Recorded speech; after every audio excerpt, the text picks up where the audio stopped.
อดทนรักษาวัดว่าอาวาสกิจวัตรไม่ขาดใจสะอาดไม่คลาดเรื่องร้ายสี่เท้ายังพลาด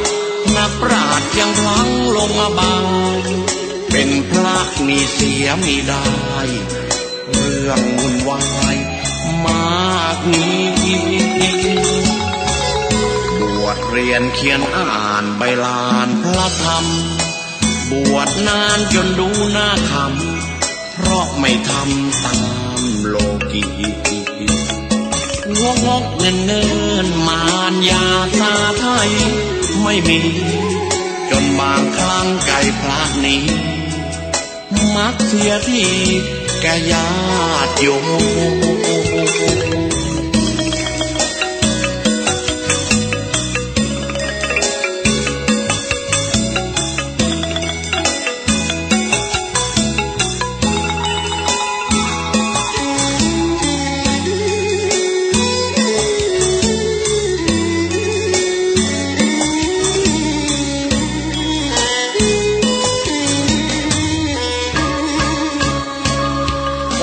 คนรักษาวัดว่าอาวาสกิจวัตรไม่ขาดใจสะอาดไม่คลาดเรื่องร้ายสี่เท้ายังพลาดนักปราชญ์ยังพลั้งลงอบายเป็นพระมีเสียมีได้เรื่องวุ่นวายมากนี้บวชเรียนเขียนอ่านใบลานพระธรรมบวชนานจนดูหน้าคำเพราะไม่ทำตามโลกีงกเงินมารยาตาไทยไม่มีจนบางครั้งไก่พระนี้มักเสียที่แก่ญาติโยม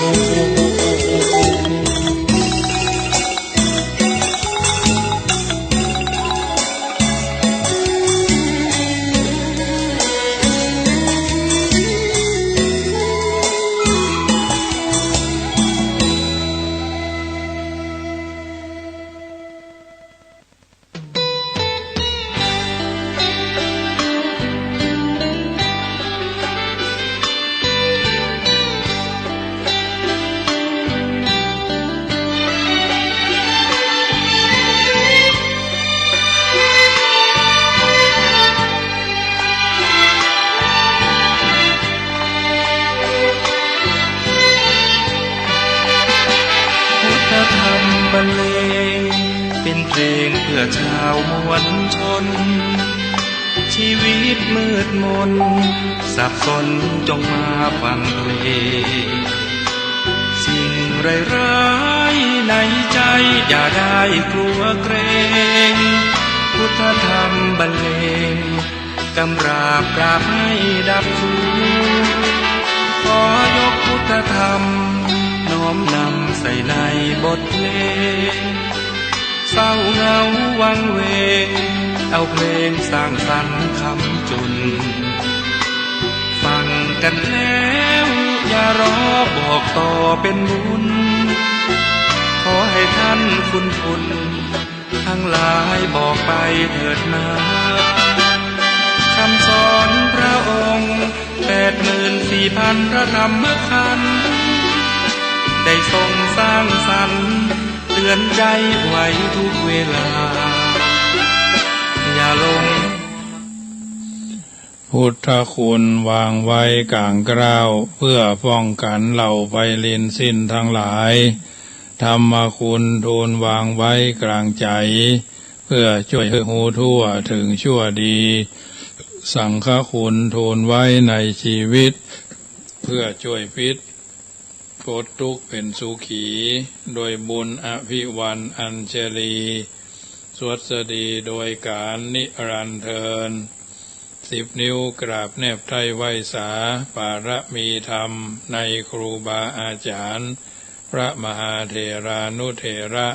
ท่านเจ้าคณะพระสังฆาธิการทุกรูปทุกตนขอความสุขความสวัสดี ในธรรมะแห่งองค์สมเด็จพระสัมมาสัมพุทธเจ้าจงมีแก่บรรดาสาธุชนท่านผู้ฟังทุกท่านที่ได้มีโอกาสเปิดวิทยุรับฟังรายการเสียงธรรม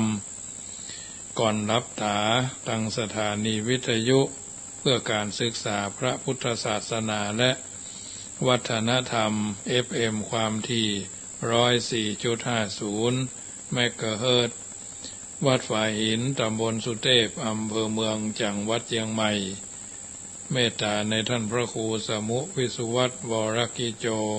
ท่านเจ้าอาวาสและท่านผู้อำนวยการสถานีวิทยุแห่งนี้เฟซบุ๊กไลฟ์สดส่วนแห่งปรริญญาเอกวัดราชดำเนินรายการบรรยายธรรมะโดยอัตมภาพพระมหาประสิทธมาภินันโท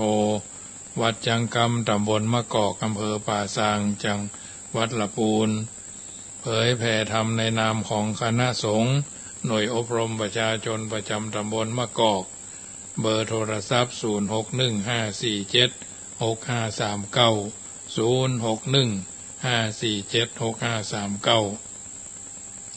ก็ได้น้อมนำเอารายการดังกล่าวมามาจาอธิบายประคับประคองฉลองศรัทธาเป็นปฏิพรกับบรรดาญาติโยมที่ฟังอยู่ทางบ้านทุกวันเว้นวันศุกร์เนาะ19:05 น.ถึง 20 น.โดยประมาณวันนี้ปากันเป็นวันศีลเป็นวันพระเป็นวันธรรมสวนะจะได้นำปาญาติโยมปากันกราบพระไหว้พระแล้วก็ยืนยงองค์การพระแก้วเจ้าห้าโกธากเป็นลำดับไปเนาะกราบหนึ่งกราบสอง กราบสามกราบสี่กราบห้าอะระหังสัมมาสัมพุทโธภควาพุทธังภควันตังอภิวาเทมิกราบสวากาโตภควตาธัมโมธัมมังนามัสสามิกราบสุปฏิปันโนภควโตสาวกสังโฆสังฆังนามามิกราบมาตาปิตุคุณังอหังวันตามิกราบคุณูปการีวันทามิกราบพระพุทธกราบพระธรรมกราบพระสงฆ์กราบระลึกถึงคุณพ่อคุณแม่กราบระลึกถึงคุณของครูบาอาจารย์ต่อไป ตั้งใจสมาทานแก้วห้าโกธากเนอสวานโตสวานโตสวานโตโอกาสาพันเตกะแด่พระปัญจารัตนาผันแผ้วพระแก้วเจ้าทั้งห้าประการตนทัดลงอนันตาติคุณญาณหาที่สุดบ่ได้เป็นที่ไวและสักการะปูจาอันมีองค์สลีสัพพัญโยพระพุทธเจ้าพระธรรมเจ้าพระสังฆเจ้าพระมหาจินทเจ้าจิตดีไมสลีมหาโพธิลูกขาพระมหาอุปโคตเทระเจ้าอาจารย์ในวันนี้ก็หากเป็นวันดีทิธีอันวิเศษเหตุว่าเป็นเดือน8เหนือออก8ค่ำคำว่าเป็นวันอาทิตย์ที่8เดือนพฤษภาคมพุทธศักราชราชา2565หมายมีพระมหาประสิทธมาภินันโทเจ้าอาวาสวัดยังกำอำเภอป่าซางจังหวัดตะปูนเบอร์โทรศัพท์0615476539เป็นประธานพร้อมโดยศรัทธาทายกทายิกาผู้ฟังรายการเสียงธรรมก่อนรับทาวิทยุเพื่อการศึกษาพระพุทธศาสนาและวัฒนธรรม FM 104.50 วัดฝ่ายหินตำบลสุเทพอำเภอเมืองจังหวัดเชียงใหม่เมตตาในท่านพระครูสมุวิสุวัตรวรกิจโจท่านเจ้าอาวาสท่านเจ้าอธิการแห่งการสถานีวิทยุแห่งนี้ตลอดจนญาติโยมทั้งหลายพากันยกมือ10 นิ้วนบน้อมไว้และลวดขอปู่จ้าสู่มาเป็นพระเจ้าแทนเขาตอกดอกไม้เป็น5โกธาก พระธรรมวิภาคเบื้องต้นหนตีผู้ฆ่าทั้งหลายน้อมเกณฑ์เว้นถวายปูชาสูมายังองค์พระมูนีตนศักดิ์สวาสกับทั้งพระบทพระบาทพระสรีละธาตุเจ้าเจดีย์กับทั้งไม้สลีมหาโพธิ์มีหลายโกฏนานาตุติยาขันปุ่นด้วนสองผู้ฆ่าทั้งหลายปองน้อมมาเกณฑ์เว้นถวายปูชาสูมายังพระนวโรกุตตรธรรมเจ้าเก่าประการ10กับทั้งพระปริยัติธรรมอันโอฬารเลิศแล้วอันเป็นดวงประทีปแก้วส่องหนทางตะติยาวานขันปุ่นทวน3งามบ่อเศร้าผู้คานี่เล่าน้อมมาเกณฑ์เบนถวายปูชาสูมายังพระสังฆเจ้าอันมีคุณแห่งพระอริยสังฆเจ้าหมายมีพระมหาอัญญาโกนดัญญาโคตเก้าเงาเอตาระหิทะลาบต่อเต้าถึงสังฆสมุติสังฆเจ้าเป็นปริโยสานจตุทวารขันพุ่นทวน4งามล้นที่บาจักสังฆยาผู้คานินาน้อมมาเกณฑ์เว้นถวายปูชาแล้วจะขอขมายังกรรมฐานเจ้าทั้งสองอันเป็นกองแห่งสมถกรรมฐานและกองแห่งวิปัสสนาธรรมดวงวิเศษอันเป็นเหตุคือสัตว์ไปหอดเวียงแก้วยอดมหาเนรปานปัญจมาวานขันพุ่นทวน5ผู้คาทั้งหลายจะขอถวายปูชาแล้วจะขอสู่มายังคุณพ่อคุณแม่ปู่ย่าตายายคุณผู้มีอุปการะคุณทั้งหลายและคุณครูบาอาจารย์เจ้าทั้งหลายตั้งแต่ครูเก้าครูปลายครูตายครูยังอาจาริยะอาจาริยังเจ้าทั้งหลายสั่งสอนยังโลกิยะสั่งสอนยังโลกุตระสั่งสอนยังอัคขระพยัญชนะคาถาเจ้าทั้งหลายสั่งสอนยังสมถกรรมฐานวิปัสสนาธรรมกรรมฐานถ้าราบต่อเต้าถึงอาจารย์ปัจจุบันนี้ใสผู้ฆ่าทั้งหลายก็ย่อมือ10 นิ้วนอบน้อมไว้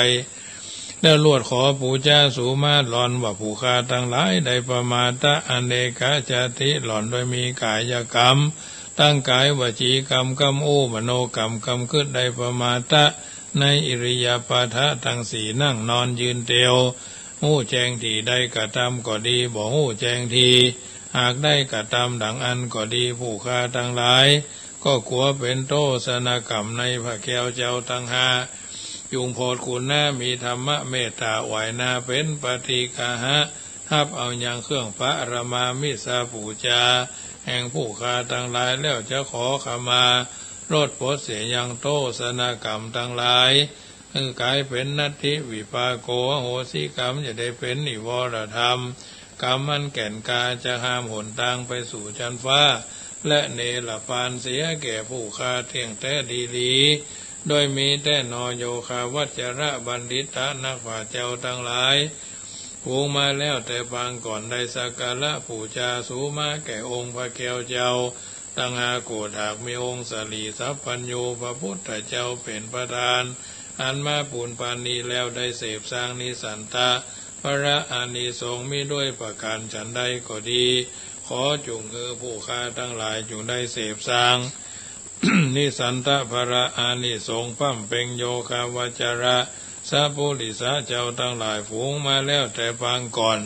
นั่นจุงจักมีเตียงแต่ดีหลีเตจะบุญญารายสีนี่นาผู้ฆ่าทั้งหลายจักอุทิศถวายไปหายังบูรพามหากษัตริย์เจ้าทั้งหลายบูรพาอาจารย์เจ้าทั้งหลายถ้าลาบต่อเต้าถึงพ่อแม่ปู่ย่าตายายขกูลวงศาพ่อเกิดแม่เกิดเจ้ากรรมนายเวรพระภูมิเจ้าที่เต้าจตุโรคกับบ้านทั้ง4เสือวัดเสือวาเสือบ้านเสือเมืองเหมืองฝ่ายเทวบุตรเทวดาเจ้าทั้งหลายอันรักษายังวัดวาศาสนาเสี่ยงจุติถ้าลาบต่อเต้าถึงภูมิเทวดารักษายังแผ่นดินลูกขะเทวดารักษายังต้นไม้พระพัตตาเทวดารักษายังภูเขาจอมดอยอากาศเทวดารักษายังลวงอากาศกว้างกลางหาว ชะกามะวะจระเตพินอินพรหมยมมาราชขุดหนักน้ำนาทีนางนาฏไทยธรณีตนจำวุ้นตนจำบาปตนจำน้ำหยาดเมียดหมายตาลจุงมาพัตตาอนุโมทนาในทีคากาละยามนี้วันนี้ค่ำคืนนี้และต่อไปนี้จิ้มเดเตอ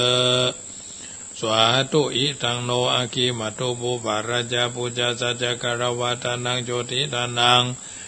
สัมมาสัมพุทธัสสะธัมมัสสะสังฆัสสะมหาจินาทาตุมหาเจติยังมหาโพธิลูกขังสกจันเตมา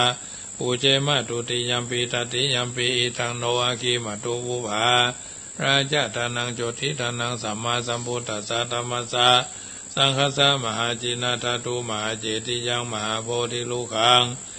สกจันเตมะปุเจมะอัจจโยโนปันเตอจักขมายะถาปะเรยะถามูระเอยะถากุสเลเจมะยังพุทธธัมมาสังฆากัมมตานังกัมมตานาตายกัจจริยาสังฆเตสุปัญจรัตเนสุอธิเทวาปัจจุปเนวะอวิวายาทิวาระหุวากายเยนวาวาจายาวามนัสสาวะปะมะตังวาอาการวังวาอาคาสิมาทิสวายถาธัมมังปฏิกโรมาเตสันโนปันเตพุทธาติ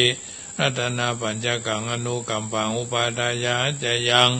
อาจยโตปฏิกนาตุกัมมันตุอายติงสังวริสามานะปุเนวังปฏิกริสามานิจังวัฏานิพานังสุขังวัฏานิพานังสารังวัฏานิพานังนิพพานังปรมังสุขังนะโมตัสสะภะคะวะโตอะระหะโตสัมมาสัมพุทธัสสะนะโมตัสสะภะคะวะโตอะระหะโตสัมมาสัมพุทธัสสะนะโมตัสสะภะคะวะโตอะระหะโตสัมมาสัมพุทธัสสะพุทธังជីวิตังยาวานิพพานังปรมังสุขังสารนังกัจฉามิธัมมังជីวิตังยาวานิพพานังปรมังสุขังสารนังกัจฉามิสังฆังជីวิตังยาวานิพพานังปรมังสุขังสารนังกัจฉามิทุติยัมปิพุทธังជីวิตังยัมปินิพพานังปรมังสุขังสารนังกัจฉามิทุติยัมปิธัมมังជីวิตังยาวานิพพานังปรมังสุขังสารนังกัจฉามิทุติยัมปิสังฆังជីวิตังยาวานิพพานังปรมังสุขังสารนังกัจฉามิตติยัมปิพุทธังជីวิตังยาวานิพพานังปรมังสุขังสารนังกัจฉามิตติยัมปิธัมมังជីวิตังยาวานิพพานังปรมังสุขังสารนังกัจฉามิทุติยัมปิสังฆังជីวิตังยาวานิพพานังปรมังสุขังสารนังกัจฉามิปัญจมาเรจิโนนาโถปโตสัมโพธิมุตตมังจตุสัจจังปกาเสสิธรรมจักขังปวัตตเยเถนะสัจจวัจเจนะโหตุเตชยมังคลังเอเถนะสัจจวัจเจนะสัพเพมาราปรายันตุนะโมพุทธายะนะโมธัมมายะนะโมสังฆายะอะปะมะโนพุทโธอะปะมะโนธัมโมอะปะมะโนสังโฆพุทโธเมนะโตธัมโมเมนะโตสังโฆเมนะโตกัมมตานังเมนะตังกัมมตานาตายะกัจจริโยเมนะโตอะหัมพันเตพุทธานุสติกัมมตานังยะจามิพุทธานุสติกัมมตานังเทถะเมพันเตอะหัมพันเตปิเตอุปาจารามาสัจจาระอุปจาระสัมมาทิงเทถะเมพันเตติปิโสภควาอรหังสัมมาสัมพุทโธวิชาจารณะสัมปันโนสุขโตโรกาวิโตอนุตตโรปุริสธรรมสารติสัตตเทวมนุสสานังพุทโธภควาติสวากาโตภควตาธัมโมสันติติโกอาคาลิโกเอหิปัสสิโกโอปนายิโกปัจจตังเวทิสัพโพวิญโยหิติสุปฏิปันโนภควโตสาวกสังโฆอุจุปฏิปันโนภควโตสาวกสังโฆยะยะปฏิปันโนภควโตสาวกสังโฆสามิจิปฏิปันโนภควโตสาวกสังโฆยะติทังยัตถาลิปุริสายุคานิอัตตาปุริสาภุคลาเอสาภควโตสาวกสังโฆอาหุนยโยปะหุนยโยตักขินยโยอัญชลีการณิโยอนุตตรังปุญญเขตังโลกัสสาติยันตุนิมิตังอวามังกรัญจโยจามานาโพสกุณาสัสสะโตปะปะกะโหตุสุปินังอากันตังพุทธานุภาเวนะเวนะสัมเมนโตยันตุเนเมตังอวามังกรัญจโยจามานาโพสกุณาสัสสะโตปะปะกะโหตุสุปินังอากันตังธัมมานุภาเวนะเวนะสัมเมนโตยันตุเนเมตังอวามังกรัญจโยจามานาโพสกุณาสัสสะโตปะปะกะโหตุสุปินังอากันตังสังฆานุภาเวนะวินาสเมนตุ อาหังสุขิโตโหมิอาหังอนิทุกโขโหมิอาหังอเวโรโหมิอาหังอปยาปโจโหมิอาหังอนิโคโหมิอาหังสุขียตานังปริหารามิตาสาสุติสาสัพพุอาสาสุติสาปุปะอาคานายตะกินะหารติปัจฉิมะปายาอุตระอิสานะหิตายเหติมายาอุปริมายากาเยสัพเพสัตตาสัพเพปนาสัพเพปุตตะสัพเพปุคราสัพเพอัตตาภาวะปริยาปนาสัพเพอริติโยสัพเพอิติโยสัพเพปุริสาสัพเพอริยาสัพเพเทวาสัพเพมนุสาสัพเพอมนุสาสัพเพวินิปาติกาสัพเพสัตตาอเวราหุนตุอภัยะสัพเพสัตตาอภัยะปัจจาหุนตุสัพเพสัตตาอนิกาหุนตุสัพเพสัตตาสุขียตานังปริหารันตุสัพเพสัตตาอาราภาปะมุญจันตุสัพเพสัตตาอายาสาปะมุญจันตุสัพเพสัตตานิธาปะมุญจันตุ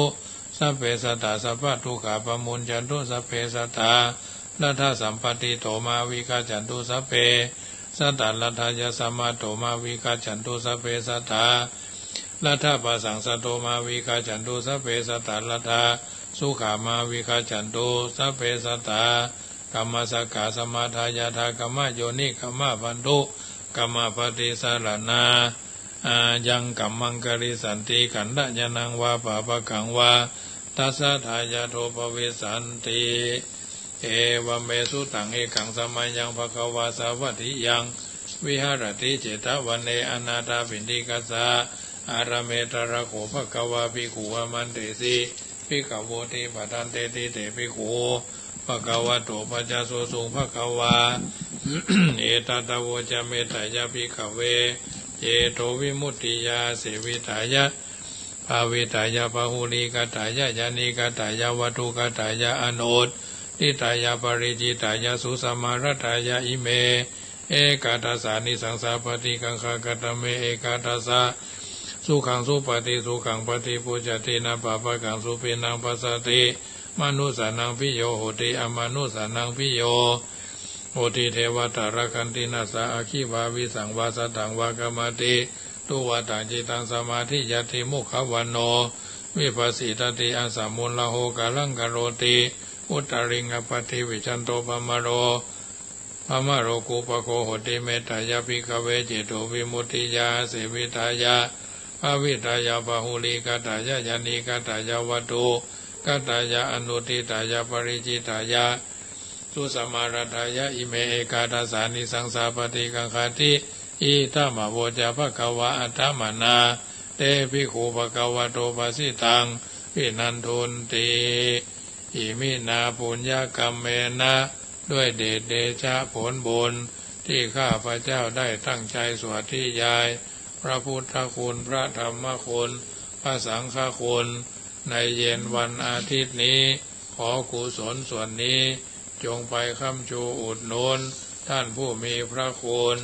มีพ่อแม่ครูอุปชาอาจารย์องค์พระมหากษัตริย์ผู้เป็นประมุขของชาติองค์สมเด็จพระสังฆราชผู้เป็นประมุขของพระศาสนาพร้อมทั้งคณะรัฐบาลผู้บริหารประเทศเขตแดนโดยเฉพาะจังหวัดลำพูนเป็นต้นมิตรรักสนิทเพื่อนศาลาสัตว์น้อยใหญ่เจ้ากรรมนายเวรพระภูมิเจ้าที่เจ้าภูมิพรีนางพระแม่โพธรณีนางพระแม่โพศพพระนางแม่คงคาพระยายมราชนายนิริยบาลเท้าจตุโลกบาลทั้งสี่สิริคุตอมาตย์ชั้นจตุมหาราชิกาเบื้องบนจนถึงที่สุดรอบลงมาเบื้องต่ำตั้งแต่อเวจีนรกขึ้นมาจนถึงมนุษยโลกโดยรอบสุดขอบจักรวาลท่านทั้งหลายที่ได้รับความทุกข์มีพี่มีพ่อแม่พี่ป้าน้าอาลุงปู่ย่าตายายพร้อมทั้งสรรพสัตว์ทั้งหลายและสรรพเปรตทั้งหลายก็ขอให้ท่านได้พ้นจากทุกข์ท่านทั้งหลายที่ได้รับความสุขก็ขอให้สุขยิ่งขึ้นไปด้วยเดชะผลบุญที่ข้าพเจ้าได้ให้ไปนี้จงเป็นตบะเดชะเป็นภรวะปัจจัยเป็นอุปนิสัยนำส่งให้ข้าพเจ้ามีความสุขความเจริญ และเกิดปัญญาญาณทั้งชาตินี้และชาติหน้าตลอดปัจจุบันชาติอย่างยิ่งจนถึงความพ้นทุกข์คือพระนิพพานในอนาคตการเบื้องหน้าโน้นเถิดเอาละญาติโยมสาธุชนคนดีได้ฟังน้ำธรรมคำสอนจากรายการเสียงธรรมก่อนรับตามาคำยำแรงของวันนี้ก็จะได้อู้เอิญเจริญพรมาถึงเรื่องของการดำเนินชีวิตของเราเมื่อตะวาได้อู้มาถึงการใช้ชีวิตคือผู้บันดาลชีวิตมาถึงที่ว่าในเรื่องของพระพรหมเป็นผู้บันดลบันดาลนั่นชีวิตต้องเป็นไปตามพรหมลิขิตคือชีวิตต้องเป็นไปตามพรหมลิขิตยังมีข้อที่น่าสงสัยบัดน่าเชื่ออยู่นักบางท่านก็ว่ามีท่านผู้หนึ่งเป็นผู้วิเศษสุดในโลก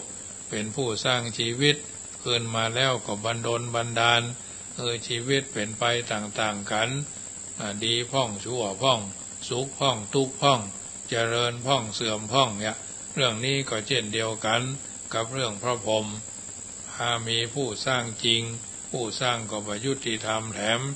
ถ้าสามารถสร้างได้ก็ต้องสร้างแต่สิ่งดีบันดลบันดาลให้เป็นไปในทางที่ดี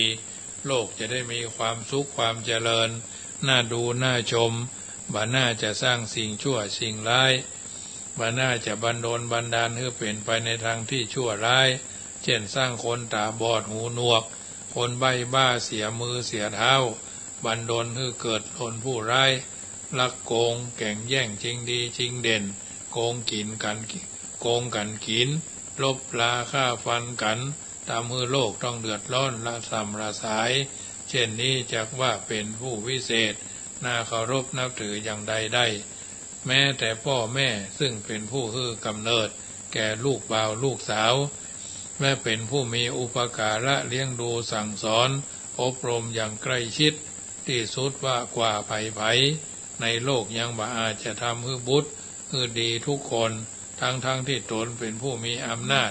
เหนือบุตรและได้สั่งสอนอบรมมาแต่กำเนิดพ่อแม่ที่มีบุตรหลายคนบุตรบางคนดีนักเป็นที่อาศัยของพ่อของแม่ได้แต่บางคนก็ชั่วสุดชั่วเนาะเป็นที่เดือดร้อนห้อนใจของพ่อของแม่นักแม่พ่อแม่ก็ที่มีลูกเพียงคนเดียวบางเตื้อบุตรคนเดียวนั่นแหละเป็นคนชั่วช้าเสียหายไปก็มีทั้งที่บิดามารดาพยายามสั่งสอนอบรมเพื่อให้เป็นคนดีบ่ต้องการเลยที่จะให้เป็นคนชั่วแต่บุตรก็เป็นคนชั่วไปจนได้ความจริงพ่อแม่ทุกท่านจะมีบุตรกี่คนก็ตามก็ต้องการจะให้บุตรดีทุกคนพยายามทุกทางที่จะให้บุตรเป็นคนดีตามที่ตั้งใจแม้เช่นนั้นก็ยังผสมปรารถนาทุกครั้งไปมีดีพ่องชั่วพ่องปะปนคกเคล้ากันไปในทางธรรมบทท่านกล่าวเอาไว้ว่านาตังมาตาปิตากะยิราพ่อแม่ก็ทำบุตรให้ดีไม่ได้อันเยปาปิจจะยาตกาคนอื่นหรือญาติก็ทำให้ดีไม่ได้สัมมาปณิหิตังจิตตังจิตที่ตั้งไว้ดีแล้วไสยโสนังตะโลกะเรจึงจะทำบุคคลให้ดีให้ได้ดียิ่งกว่าไผจักทำให้แม้ครูบาอาจารย์ที่สอนนักเรียนก็ต้องการให้นักเรียนมีความรู้ความฉลาดความสามารถสอบไล่ได้ทุกคนวิชาที่สอนก็อย่างเดียวกันเวลาที่สอนก็เท่ากันแต่ศิษย์บางคนก็บ่มีความรู้ความฉลาดดังที่ครูอาจารย์ต้องการตรงกันข้ามกับเป็นคนโง่ทึบและสอบไล่ตกก็มีนักเรียนชั้นเดียวกันเรียนวิชาเท่ากันเวลาเรียนเท่ากันคนหนึ่งสอบไล่ได้ที่1ทั่วประเทศแต่ทำคนหนึ่งสอบไล่ตกคะแนนน้อยที่สุดทั่วประเทศชีวิตของคนเฮาที่ได้รับการสั่งสมอบรมมาเท่ากันมีข้อแตกต่างกันถึงเพียงนี้เมื่อเป็นเช่นนี้ไผเล่าเป็นผู้บันดาลชีวิตของคนแตกต่างกัน ไปถึงเพียงนี้พุทธเจ้าเป็นผู้ได้รับยกย่องว่าพระบรมศาสดาจารย์และมีคำสั่งสอนอันยั่งยืนนานถึง2,000 กว่าปีเศษคำสอนนั้นก็ทนต่อการพิสูจน์ของท่านผู้รู้แม้เช่นนั้นพระองค์ก็บ่ได้ตรัสสอนไว้ในที่ใดว่าพระองค์เป็นผู้มีอำนาจทรงดลบันดาลชีวิตของคนให้เป็นไปอย่างนั้นอย่างนี้พระองค์ตรัสสอนไว้ว่าอาขาตาโรตถาคตานะอาขาตาโรตถาคตาพระตถาคตเจ้าเป็นผู้บอกทางดำเนินชีวิตอยู่เท่านั้นส่วนชีวิตของไผ่จะเป็นอย่างใดก็สุดแต่ผู้นั้นจักดำเนินชีวิตไปในทางใดพระองค์จะสอนผู้ใดพระองค์ทรงพิจารณาด้วยเหตุผลก่อนว่าเขาเป็นผู้ที่พระองค์พอจะสอนได้หรือไม่ถ้าหันว่าได้พระองค์จึงสอนถ้าหันว่ายังไม่ได้พระองค์ก็งดการรอไว้ก่อนผู้บันดาลชีวิตของคนไผ่ของคนคือไผ่พ่องปรากฏอยู่ในคำสอนของพระพุทธเจ้าแล้วดังที่จะได้นำมาพิจารณาต่อไปว่าอัตตาหิอัตโนนาโถตนนั่นแลเป็นที่พึ่งของตนโกหินาโถปโรสิยาคนอื่นใครเล่าจะมาเป็นที่พึ่งได้อัตนาหิสุทันเตนะคนที่ฝึกฝนตนดีแล้วเท่านั้นนาลังละพติทุนละพังย่อมได้ที่พึ่งที่หาได้ยากเป็นต้นประการต่อมาอัตตนาวะกตังปาปังทำชั่วด้วยตนเองอัตตนาวะสังกิริสติต้องเศร้าหมองด้วยตนเองอัตตนาอากตังปาปังไม่ทำชั่วด้วยตนอัตตนาวะวิสุทธติก็บริสุทธิ์ด้วยตนเอง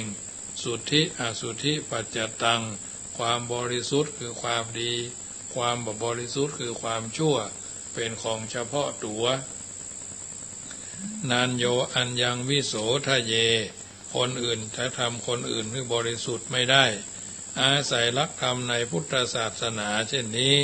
จึงหันได้ว่าผู้บันดาลชีวิตก็คือตัวเฮาเองบ่ใช่คนอื่นมาเป็นผู้บันดาลเหมือนเฮาหิวเหมือนเฮากระหายเฮาก็ต้องเสาะใส่ปากเสาะดื่มกลืนลงในลำคอได้คนอื่นมีพระพุทธเจ้าเป็นต้นท่านเป็นแต่ผู้บอกทางดำเนินชีวิตส่วนการจะดำเนินชีวิตอย่างใดเป็นเรื่องของเฮาเองจักมีลาภเสื่อมลาภจะมียศเสื่อมยศจะได้รับสรรเสริญหรือนินทาว่าให้เล่าหน้าจาขวัญจะสุขจะทุกข์ก็สบายหรือลำบากจักเจริญขึ้นหรือเสื่อมลงจะเป็นอย่างใดอย่างใดก็สุดแท้แต่ตัวเฮาเองจะบันดาลให้เป็นไปตัวเฮาเองเป็นแก้วสารพัดนึกของตัวเฮาเองการที่วางคอยเปิ้งคนอื่นคอยผู้อื่นช่วยเหลือบันดาลนั่นเป็นความหวังอันเลื่อนลอยบ่ตรงกับหลักความจริงต้องตั้งใจเปิ้งตัวเองตั้งใจให้ตัวเองเป็นผู้บันดาลถ้าจะมีการเส้นสวงอ้อนวอนที่ตัวเฮาบางคนเมื่อได้รับโทษอย่างเดียวอย่างใดอย่างหนึ่งแทนที่จะโทษตัวเองกลับไปโทษเอาคนอื่นเช่นยากจนก็โทษพ่อโทษแม่เป็นคนยากจนตนจึงต้องเกิดมาเป็นคนยากคนจนโทษญาติมิตรว่าบ่อุปการะช่วยเหลือตนจึงยากจนถ้าพ่อแม่บรรดาญาติมิตรท่านจะแก้ว่ามาฮู้ว่าท่านเป็นคนยากจนหรือบ่ช่วยเหลือทำไมจึงบ่ไปเกิดเป็นลูกคนมั่งมี เหตุไฉนจึงมาเกิดเป็นลูกท่านทำไมจึงบ่ไปเกิดเป็นญาติเป็นมิตรของคนที่เขาจะช่วยเหลือตัวเองมั่งคั่งมั่งมีได้มาเกิดเป็นญาติเป็นมิตรของท่านทำไมมีสุภาษิตโลกนิติกล่าวเอาไว้ว่าอย่าโทษไถ่เท้าถวยเทวาเนาะอย่าโทษสถานภูผาย่านกว้างอย่าโทษหมู่วงศามิตรญาติโทษแต่กรรมเองสร้างส่งให้เป็นเองนะอย่าโทษท ไทยเท้าถ้วยเทวาถวยเทวาอย่าโทษสถานภูผาย่านกว้างอย่าโทษผู้วงศามิตรญาติโทษแต่กรรมเราเองสร้างส่งให้เป็นเองรักการเพิ่งตัวเองก็คือเพิ่งตัวเองเป็นผู้บันดาลชีวิตตัวเองนี่แหละเป็นรักอมตะมหูจักตายมีทางพิสูจน์ได้ตลอดกาลทุกยุคทุกสมัยคนนึ่งกินข้าวจะคือคนนึ่งอิ่มแทนก็บ่ได้คนไหนกินคนนั่นก็อิ่มคนไหนกระหายคนนั่นก็ต้องดื่มคนนึ่งกินยาจะคือคนนึ่งหายโรคไปบ่ได้คนไหนกินยาคนนั่นก็หายโรคคนนึ่งอาบน้ำจะคือแห่งคนนึ่งเป็นเย็นบ่ได้คนไหนอาบน้ำคนนั่นก็เย็นคนนึ่งย่ำไฟคือคนนึ่งฮ้อนบ่ได้คนไหนเหยียบไฟคนนั่นก็ฮ้อนในเรื่องการเพิ่งตัวเองนี้ในบางกรณีก็ชวนให้สงสัยเช่นคนป่วยช่วยตัวเองบ่ได้แม้เช่นนั้นก็พิจารณาคือละเอียดรอบคอบแล้วก็หันว่าแม้คนป่วยก็ยังต้องเพิ่งตัวเองอยู่โดยเช่นถ้าหมอจะฉีดยาคนป่วยบ่ยอมให้ฉีดหมอให้ยาคนป่วยบ่ยอมกิน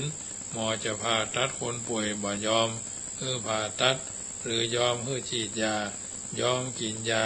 ยอมให้ผ่าตัดแต่บ่ยอมปฏิบัติตามที่หมอสั่งว่าถ้าฉีดยาแล้วกินยาแล้ว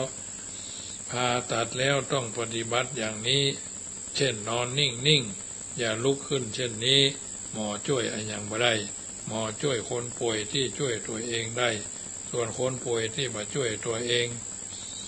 บ่ช่วยตนเองหมอก็ช่วยบ่ได้แม้ละอ่อนเด็กๆก็ยังต้องกินนมป้อนเข้าแล้วถ้าบ่ยอมกินนมป้อนเข้าบ่ยอมป้อนเข้าพ่อแม่ก็ช่วยบ่ได้หรือว่าเอานมใส่ปากแล้วเอาเข้าป้อนแล้วละอ่อนก็บ่ยอมดูดนมบ่ยอมกลืนเข้าก็บ่สำเร็จประโยชน์ฉะนั้นรักการเพิ่งตัวเองหรือรักการว่าตนเองเป็นผู้บันดลบันดาลคนอื่นเป็นแต่เพียงรูปผู้ประกอบเช่นผู้แนะนำแนวทางนั้นย่อมเป็นหลักการที่ช่วยให้ได้ตลอดกาลตั้งแต่เกิดจนถึงตายมีคำอู้อยู่ประโยคหนึ่งว่ายืมหูดังเพื่อนมาหายใจบ่ได้หรือหายใจแทนกันบ่ได้ก็หมายถึงหลักการพึ่งตัวเองหรือตัวเองเป็นผู้บันดลบันดาลชีวิตของตนเองนั่นเองญาติโยมสาธุชนท่านผู้ฟังทั้งหลายได้ยินได้ฟังรายการเสียงธรรมก่อนรับตาประจำเมื่อค่ำยามคืนของวันอาทิตย์ที่8เดือนพฤษภาคมเป็นวัน8ค่ำด้วยเนาะออก8ค่ำคืน8ค่ำเดือน8เหนือเนาะเดือน8วันที่8แล้วก็ออก8ค่ำโดยเป็นวันเดียวกัน38เหมือนไหนก็จะมีอันนี้เป็นเรื่องที่นำมาเอื้อนเจริญพรให้บรรดาญาติโยมที่ฟังอยู่ทางบ้านเป็นอาหารใจทุกวันนี้ทางหลายท้องที่ฝนตกเนาะวัดจังกำนี่ก็ตกยุดอยู่เป็นระยะเนาะนี่ก็ถือว่าฝนมาก่อนกำหนดเวลาทั้งนี้ทั้งนั้นฝนมาก่อนก็อาจจะแล้งตั้งปลายก็อาจจะเป็นไปได้เนอะญาติโยมทางนี้ทางนั้นเขาก็ต้องเตรียมพร้อมนะเตรียมพร้อมเตรียมรับสภาวะการเหตุการณ์ซึ่งแต่ละอย่างแต่ละประการนั้นมันก็เป็นไปตามระบบที่เราสามารถกระทำบำเพ็ญหรือเป็นไปอันใดที่มันดีมันเป็นที่เดือดเนื้อห้อนใจเราก็ทำกันไปตามวาระโอกาสและจังหวะเวลาวันนี้ดังท่านก็คงจะไปวัดเนาะวัดบ้านเกิดใกล้บ้านวัดใกล้ๆบ้านของญาติโยมสาธุชนท่านผู้ฟังทั้งหลายก่อนนำรายการจะท่านไปและก็ก่อนเปิดสายหน้าไมค์ให้ญาติโยมโทรกันเข้ามาก็ขอประชาสัมพันธ์ข่าวสารงานบุญของวัดจังกำเนอะวันที่8เดือนมิถุนาคือเดือนหน้าทางวัดจังกำจะมีงานทำบุญส่งน้ำพระธาตุเจดีย์อาทิบุรพาจารย์ในวันที่8มิถุนาเป็นวันพุธเนาะญาติโยมสาธุชนมีโอกาสก็ร่วมกินร่วมทานกันได้เนอะวันพุธ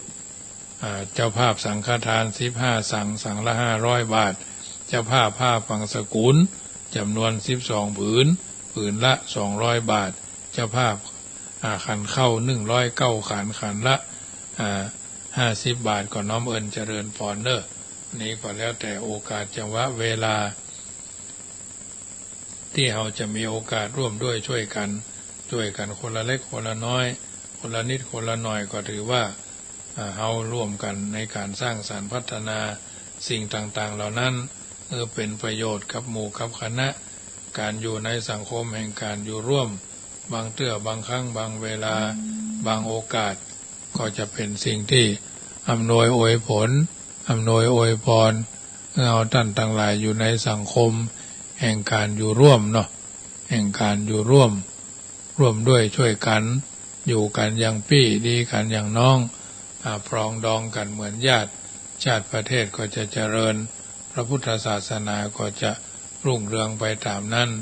วันนี้ทุกที่ทุกทางอาจจะเป็นฟ้าเป็นฝนเนาะถือว่าเป็นชุ่มฉ่ำน้ำฟ้าสายฝนบุญกุศลที่เราได้ทำวันนี้ก็คงจะเป็นตบะเดชะเป็นภรวะปัจจัยบรรดาญาติโยมที่อยู่ทางบ้านฟังกันเป็นอาหารใจประจำอย่างน้อยๆก็ตอนเจ้าไปใส่บาตรหยาดน้ำวัดวาอารามไกลวัดไกลวาวัดไกลบ้านหรืออาจจะไกลบ้านเนาะวัดใหญ่วัดน้อยวันนี้ตอนเจ้าที่วัดแจ้งกำก็มีการทำบุญตักบาตรกันตามปกติเนาะหอมกินหอมทานกันบางท่านก็ให้เป็นเจ้าภาพสังฆทานบางท่านก็ให้เป็นเจ้าภาพผ้าปังสกุลบางท่านก็ให้เป็นเจ้าภาพขันเข้าวันที่14นี่ก็มีโอกาสก็จะไปร่วม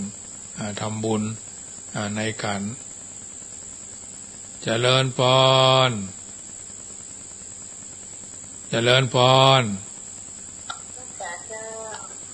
พี่น้องฟังชัดเจนนี่เนาะโอ้วันนี้วันค่ำตัวเฮียวันนี้ก็อย่าเริ่มโตไปเรียนเจ้ากำลังตกวันนี้อ่ะเดี๋ยวชุ่มฉ่ำเนอะดีเลยเย็นดีเนาะวันนี้กำลังจะตกเจ้ามอกเมกเนี่ยไม่สาเลยเจ้าเจริญพรแม่วิธานปัญญาโสป่าตันเชียงใหม่1 เสียงสายที่1เนาะพี่น้องทางดอยสะเก็ดพี่น้องทางสันทรายเนาะจุดไหนม่งใดมีฝนตกก็รายงานได้เนอะรายการเสียงธรรมก่อนหลับตาประจำค่ำคืนของวันพระ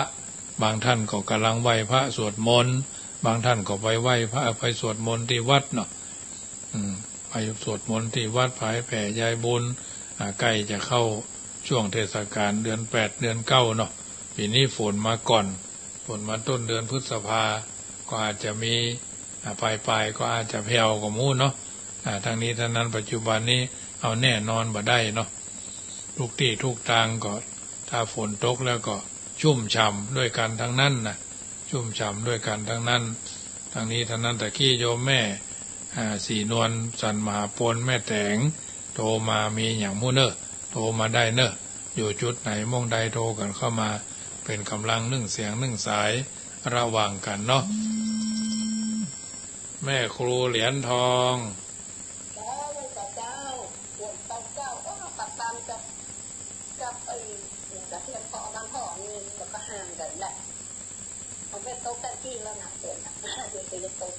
คนละหลายทางเนาะทางป่าซางนี่ตก2-3 ยกแล้วเนี่ย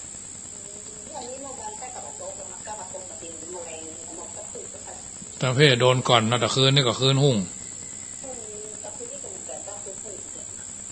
มันฝน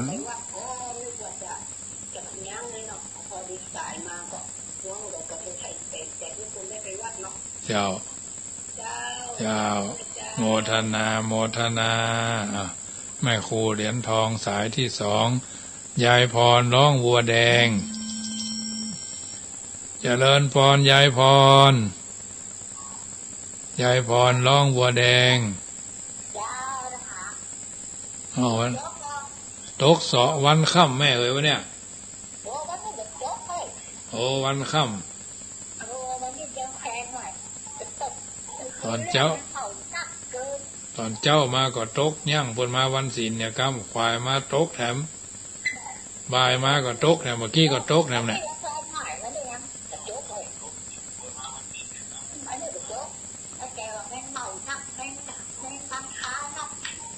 เมื่อคืนนี่มีอยู่กะเมื่อคืนนี่ก็ออกอยู่เนาะ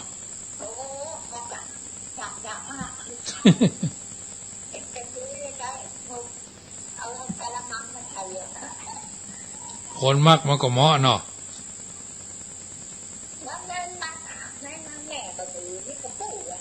นั่นเนาะสักวางก็ออกสดๆออกกาดพุ่นนะเจ้าเจ้าเจ้าไปกำลังใจแม่เนอะเจ้าเจ้าเจ้าเจริญพรเนาะยายพรร้องวัวแดงบ้างเพิ่นเมาออกว่ะบางคนพวกก็กินไปดีลำเนี่ยเอาเปลือกเอาปีกมันออกเหรอ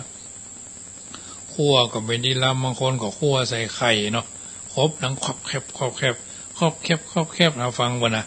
อันเพิ่นกินลำนี่เขานั่งพอก็ถึงม่วนลำไปด้วยเพิ่นญาติโยมเอ๋ยอันบ่มักเนาะแมงมันก็ดีจีหีดแมงจรจักแตนอยู่นี่นะบางคนเพิ่นมักอบเข่าอึ่งอยู่นี่นะบางคนเพิ่นมักก็ลำสว่างก็เข้าวัดมาสดๆอ่ะ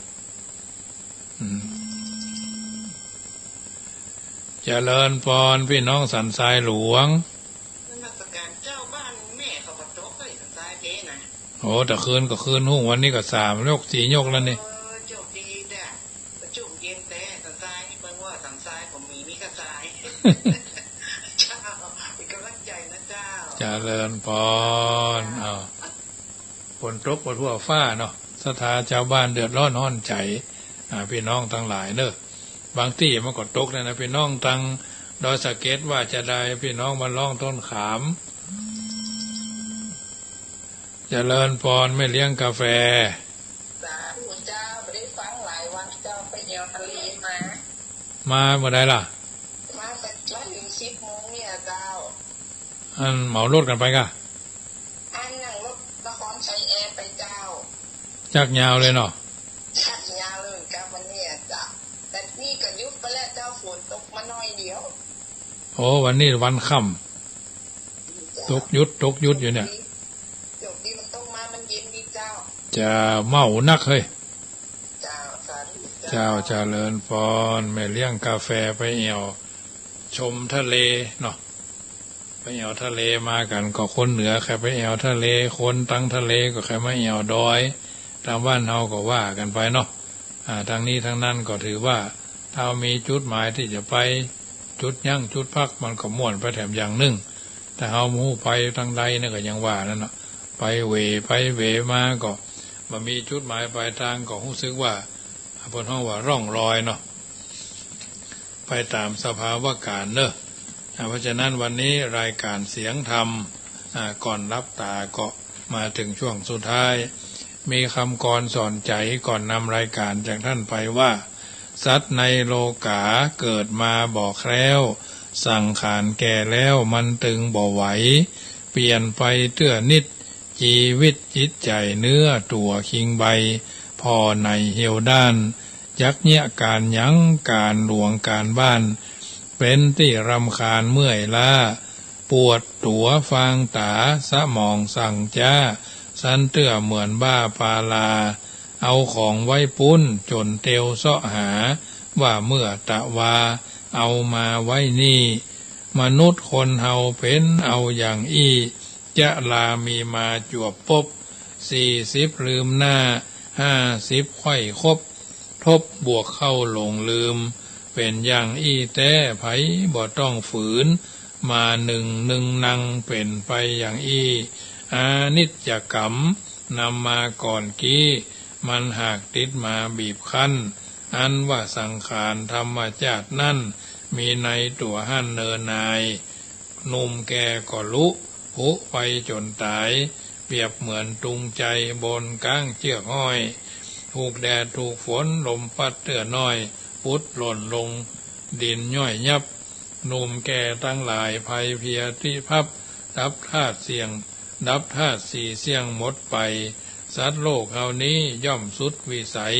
มันจักเป็นไปถามคำขีดเส้นมีหมอมียาวิเศษบ่เล่นสุดจักเยียวยาและไทยบางเมื่อเป็นคนทำบุญเอาไว้ก็เพื่อจะได้ผลดีจิตใจนั้นสดใสผ่องสีทำแต่ความดีละชั่วได้ชั่วและดีเป็นเหมือนเตียนใต้ติดตามตัวไปบ่ห่างถึงตัวเฮาตายมาลายม้วยมั่ง